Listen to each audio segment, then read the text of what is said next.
My dear students, मैं बीते हुए कल में आप लोगों को 3 टेंस के बारे में यहां से पढ़ाया। Present indefinite tense, present continuous tense और प्रेजेंट परफेक्ट टेंस।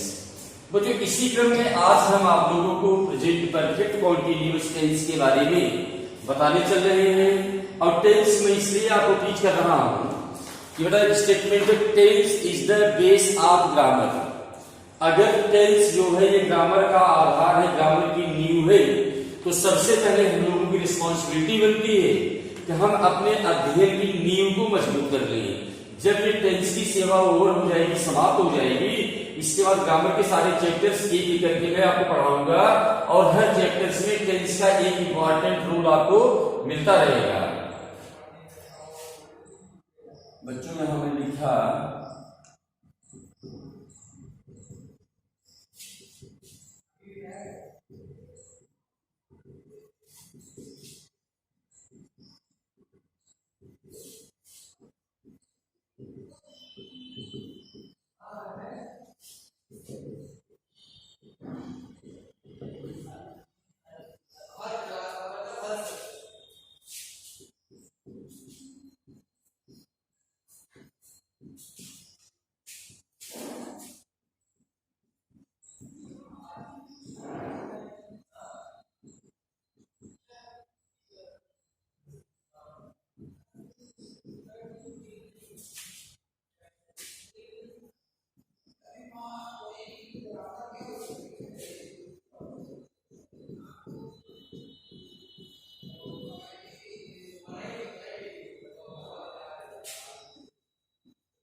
देखिए, ध्यान दीजिएगा, मैं यहां लिखा इस टेंस के वाक्यों के अंत में रहा है, रही है, रहे हैं, रहा हूं प्लस समय टाइम दिया गया होता है। कहने का मतलब तो ये हुआ कि प्रेजेंट परफेक्ट कंटीन्यूअस टेंस वह टेंस होता है जिसके वाक्यों के अंत में रहा है, रही है, रहे हैं, रहा हूं इस प्रकार के शब्द प्रायः दिए गए होते हैं। और यह टेंस ये भी बताता है इसमें जो भी काम चल रहा है उसमें एक निश्चित समय दिया गया होता है, टाइम दिया गया होता है। कहने का मतलब ये हुआ कि finding the last of any sentence, रहा है, रही है, रहे हैं, रहा हूं with the time is the recognition of this tense. जैसे एग्जाम्पल के तौर पे हमें लिखा कविता 2 घंटे से पढ़ रही है, तो रही है ना, ये इस टेंस की रिकॉग्नाइज हो गई। और इसमें जो टाइम आप देख रहे हैं जो 2 घंटे से दिया गया है, ये आपका टाइम हो गया। मैं 1 बजे से खेल रहा हूं, ये रिकॉग्नाइज हो गया। 1 बजे से ये आपका समय हो गया, टाइम हो गया।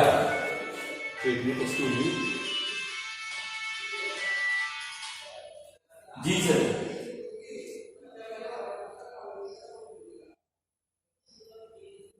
जी जी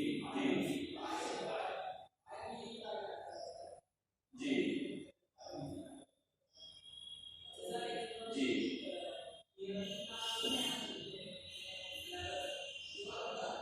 तो सर लेटर पर आपको देना पड़ेगा ना।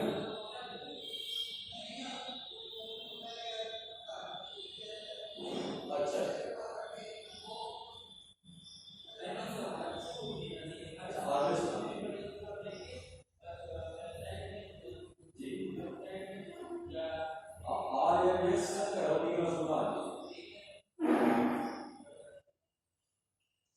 लिखना पड़ेगा और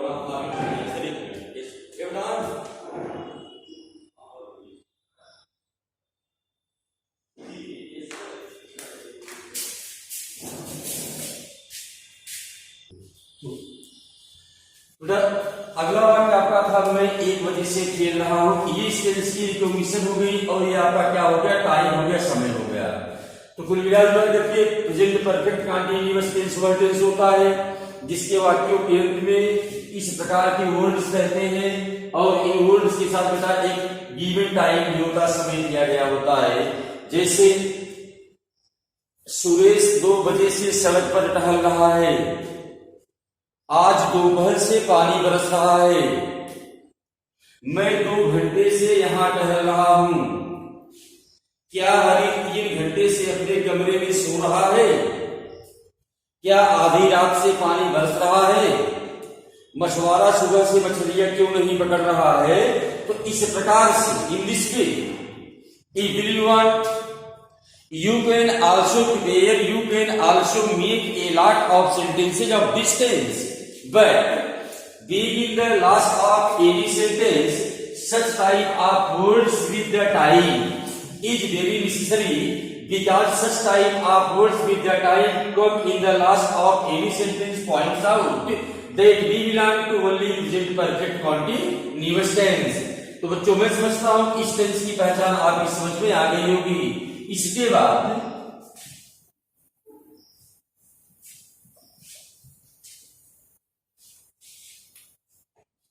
इसके बाद एक हेडिंग डाला है हेल्पिंग वर्ब। हेल्पिंग वर्ब्स की हिंदी होती है सहायक क्रिया। बच्चों क्या होती है? सहायक क्रिया होती है। तो this tense has only 2 helping verbs. इस टेंस में केवल 2 सहायक क्रियाएं होती है। एक होती है बेटा हैज बीन और दूसरी सहायक क्रिया होती है हैड बीन।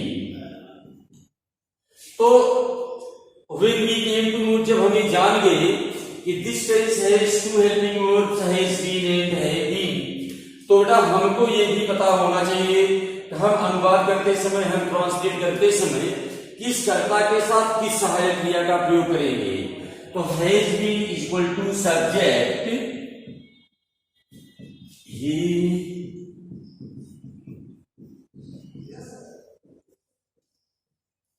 ध्यान दीजिएगा कि यदि हम ट्रांसलेट कर रहे हैं और ट्रांसलेट करते समय सब्जेक्ट ही है, सी है, इट है या सिंगुलर नंबर मींस एक वचन करता है, तो only has been will be used as the helping verb in that sentence.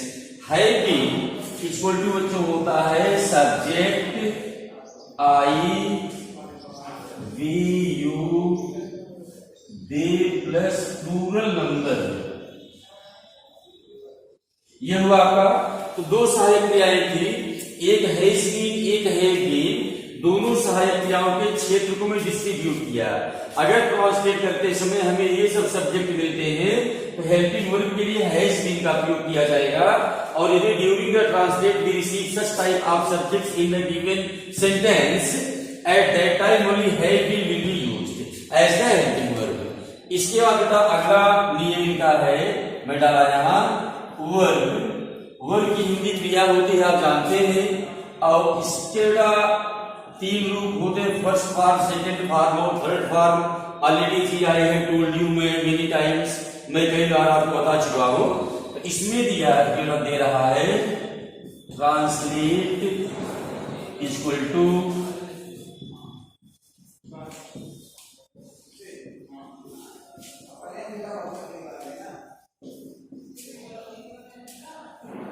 बेटा मैं यहां लिया translate equal to first form of the verb plus ING. कहने का मतलब ये हुआ, सपोज दैट ये एक सेंटेंस हो गया मान लीजिए आपका, और इस सेंटेंस में ये वर्ड जो आप देख रहे हैं यह क्या आपका हो गया? वर्ब हो गया। तो ये इस टेंस का नियम, इस टेंस का रूल्स कहता है कि दिए गए सेंटेंस में वह वर्ड जो वर्ब का काम करता हो, इसका जो फर्स्ट फॉर्म होता है इसमें बेटा हम क्या प्लस कर देते हैं? आईएनजी। अब जैसे रीड मान लीजिए है, ये क्रिया का अगो। रीड मीन्स पढ़ना, गो मीन्स जाना, but read and go both are the first form of the verb.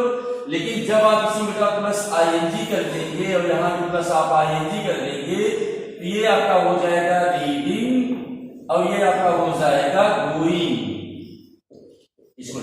तो ये इसका सिस्टम होता है कि whenever we translate any sentence of this tense, be plus ing or be add ing with the first form of the verb during the translate। तो ये हुआ। इसके बाद भी बेटा एक चीज बचा हुआ है, टाइम, समय। टाइम को बेटा शो करने के लिए हम दो वर्ड्स का उपयोग करते हैं, ध्यान दीजिएगा। एक सिंस का उपयोग हम करते हैं और एक बच्चों हम किसका उपयोग करते हैं, फॉर का। But you will find a little difference between since and for when we show right time। जब हम निश्चित समय को व्यक्त करते हैं तो वहां हम मतलब निश्चित समय को जब हम व्यक्त करते हैं तो वहां बेटा हम किसका प्रयोग करते हैं, सिंस का। और जब हम अनिश्चित समय को व्यक्त करते हैं तो वहां बेटा हम किसका प्रयोग करते हैं, फॉर का। तो ये इसके रूल्स है, ये इसके नियम से। इसके अलावा वही दो पुराना नियम यहाँ भी एलाउ होता है कि यदि ट्रांसलेट करते समय हम वाक्य के प्रारंभ में क्या शब्द पाते हैं या क्या शब्द से किसी वाक्य की स्टार्टिंग होती है तो क्या की अंग्रेजी व्हाट नहीं होगी बल्कि अकॉर्डिंग टू द सब्जेक्ट या तो हैज बीन होगी या तो हैव बीन होगी। और अंतिम नियम इस टेंस का बच्चों है, यदि हम अनुवाद करते समय वाक्यों के बीच में कोई प्रश्नवाचक शब्द पाते हैं तो उसकी अंग्रेजी वाक्य पहले लिखते हैं, फिर हेल्पिंग और फिर सब्जेक्ट। ये इसके रूल्स हैं। हम कुछ एग्जाम्पल्स आपको लिख बता रहे हैं।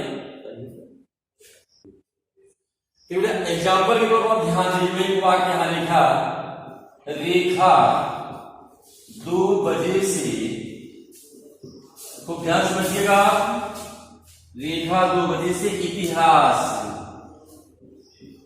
पढ़ रही है। जो ये बेटा एक सेंटेंस हुआ कि रेखा 2 बजे से इतिहास पढ़ रही है, तो पढ़ने का काम कौन कर रहा है, रेखा कर रही है। और रेखा के द्वारा बेटा मेन वर्ब क्या है, पढ़ना। तो आप अच्छा चूंकि रेखा सिंगुलर नंबर है तो हमने बेटा यहां लिखा रेखा हैज बीन। अब यही रुकिए आप। अब रेखा के द्वारा वर्ब बच्चों क्या है, पढ़ना है, और पढ़ने की अंग्रेजी होती है रीड। तो रेखा हैज बीन रीड। लेकिन ट्रांसलेट के समय एक नियम था कि जब हम इस टेंस के वाक्यों का ट्रांसलेट करते हैं तो क्रिया के फर्स्ट फॉर्म में हम आईएनजी को ऐड कर देते हैं। तो यहां का हमने आईएनजी को प्रेस किया तो रेखा हैज बीन रीडिंग इतिहास, तो मीन्स हिस्ट्री हो गया यहां। अब बेटा समय क्या है, 2 बजे से। जहां बजे से हो ये निश्चित समय है, सिंस 2 o'clock, सिंस 2 o'clock, ये हुआ आपका। दूसरा वाक्य में लिखा, मैं सुबह से